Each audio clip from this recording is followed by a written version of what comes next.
Hello and welcome everybody to today's edition of Mexico News Network's Breaking News Business here at the El Dorado Royale Spa Resort in Mexico's Riviera Maya.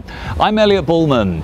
Before we begin, don't forget to check out all our social media networks, Facebook, Twitter and Google+, and you can catch us live on MexicoNewsNetwork.com for more information on Mexico and the world. Let's start with today's show.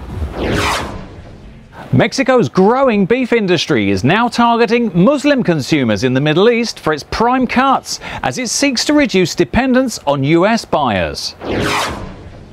The potential for a US-Mexico trade war under President Donald Trump has accelerated efforts by Mexican beef producers to explore alternative foreign markets to the United States, which buys 94% of their exports, worth nearly $1.6 billion last year. Trump has vowed to redraw terms of trade with Mexico and Canada to the benefit of the United States. Mexican beef companies fear that they may be dragged into a renegotiation of the North American Free Trade Agreement between the three countries. That's why firms are looking to the Middle East, where most meat is imported from non-Muslim countries, using animals slaughtered by the halal method prescribed by Islamic law.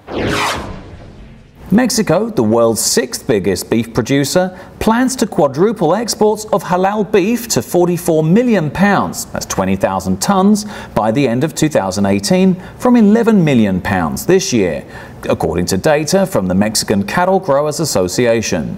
The country should have 15 plants certified to produce halal meat by the end of next year, up from a current 6, according to AMEG data. Jesus Vizcarra, chief executive and owner of Su Carne, who is known in Mexico as the King of Beef, said his company sees big potential for sales to Muslim-majority countries. In my view, while the threat of a US-Mexico trade war remains real, Mexico's beef exporters will have to continue to seek alternative markets. The computer malware WannaCry that hit 150 countries last week seems to be slowing down, with few reports of fresh attacks this week. Last week's worldwide ransomware cyber-attack that targeted computers running the Windows operating system affected at least 500 Mexican banking, communications and retail firms, say experts. In Mexico, the Director of Technological Innovation of Trend Micro, Juan Pablo Castro, a multinational security software company, told Mexican newspaper El Universal that among the targets were banks and telecommunications and retail companies. At least 500 organizations were affected in Mexico, a number that could yet increase, according to the Latin America Research and Analysis Director at Kaspersky Lab, a multinational cybersecurity and antivirus provider. A ransomware attack encrypts all the content on a targeted computer.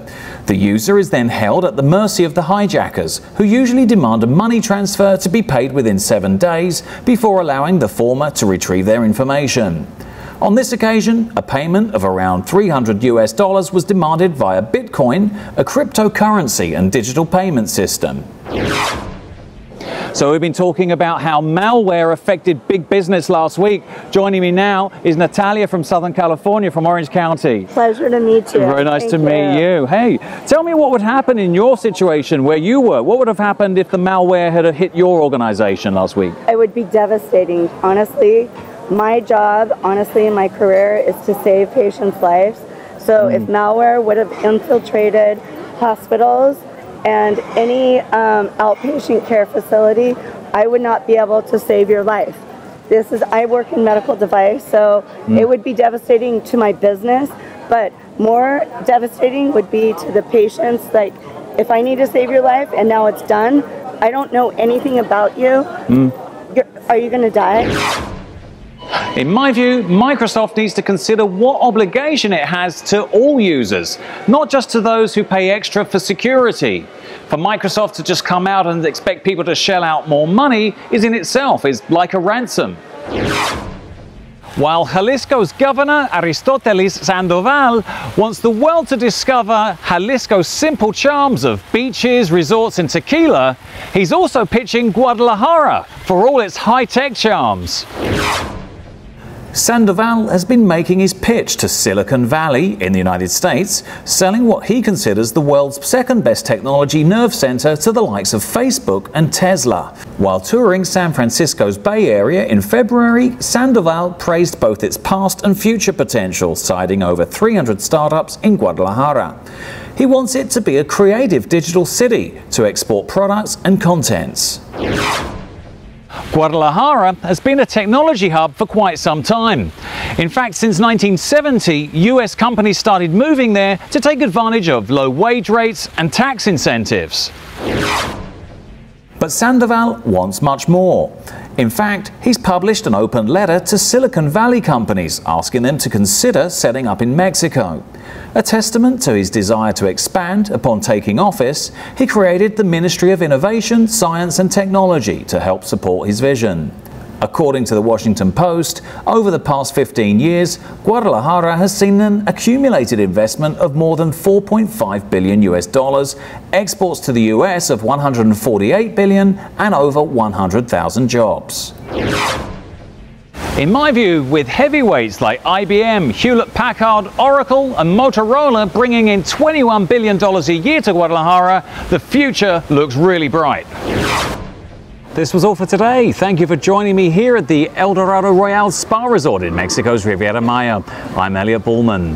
Before we go, remember to follow us on all our social media networks, Facebook, Twitter and Google+, and catch us live on MexicoNewsNetwork.com for more information on Mexico and the world. Until next time.